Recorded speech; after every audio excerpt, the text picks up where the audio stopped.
Greetings, YouTube. Yes, it's a bit chilly where I am. Today I'm going to review the movie Eragon.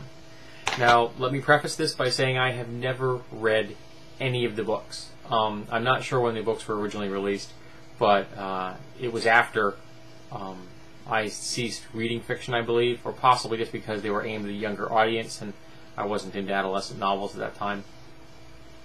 So I'm only basing my opinion on the film. So, there's going to be spoilers in here, but this movie came out in 2006, so I wouldn't be a real criminal here in revealing some of the details. So, Eragon is a story of coming of age. A classic story. A young farm boy very much wants to be left alone, but his nation is controlled by an evil king who then comes around on a periodic basis and basically press gangs all the young males to throw them in the army. I don't want to think what happens to the young girls. So, his cousin leaves. There's, heartfelt issues. Oh, my cousin's leaving. Things like that. Things are upheaval in his life when he happens upon a magic stone. There's got to be some MacGuffin in every story like this, and it starts out with the magic stone. He discovers the magic stone is actually an egg. An egg that's been waiting for 1,000 years for the right person to find it, because this egg will not hatch until the right person finds it. And Eragon is fated to be a dragon rider, and inside that egg is a dragon. And the dragon comes out and is cute and adorable and cat-sized. He's subsiding on a diet of rats. It very quickly becomes eagle-sized, and one day he takes out the dragon to teach it to fly. Now, the intervening time span in here was a little weird. I couldn't quite grasp how long it had taken from cat-sized to eagle-sized. But he helps to throw the thing into the air, it flaps off, and he gets all emo-faced because, my dragon is gone. How horrible. But the dragon flies up in the air, and in the time it takes to go up and back, it becomes a full-sized dragon. One almost completely capable of carrying him. It's a teenager, much like him. You see a connection here? A female named Sephora. I think Sephora, yeah, whatever. I could be getting that name wrong.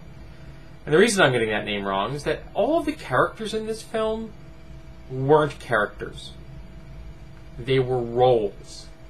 There was hero, dragon, father figure, his uncle, of course, is killed by the evil king. Evil king. Mentor, played by Jeremy Irons, who was slumming in a big way. Of course, the evil king is played by John Malkovich, and my wife made a good point while watching this film that she turns to me and says, John Malkovich really isn't capable of doing anything any more than playing John Malkovich. And she's correct. John Malkovich is really good at playing John Malkovich, much as Nicolas Cage is really good at playing Nicolas Cage. There's the love interest. There's the sidekick. The sidekick actually doesn't get involved in the story until very late in the game. I was surprised about that. And I didn't care at all about any of these characters. Not one whit. In fact, I turned to my wife during one of near getting close to the climax of the film, and I turned to her and I said, I could turn this DVD off right now and never care. I am never going to watch this again. Even though I think it might have commentary on here, I'm just not going to watch it. I'll probably throw it into my DVD collection in case I have some kid over that wants to watch a bad fantasy movie. Well, there you go. Bad fantasy movie. Now, my opinion of this is impacted by the fact that I have seen How to Tame Your Dragon, which is one of the best animated films ever, and a solid fantasy film. In fact, the relationship between the two main characters, our hero and the said dragon, is deep and meaningful, and I cared about it. That dragon was able to convey to me the ability of emotional connection, of friendship, of personality. Whereas in this film, the dragon talks. Rachel Weisz does the voice. And I didn't care. At all. That's a failure right there. Now, the film's attractive enough. The main character's got that kind of charming, good looks. He made me think of Prince Harry from England. Or the UK, I should say. But there was no involvement for me. I didn't feel that any of the characters should have cared about each other. I didn't feel that I should care about any of the people on the screen.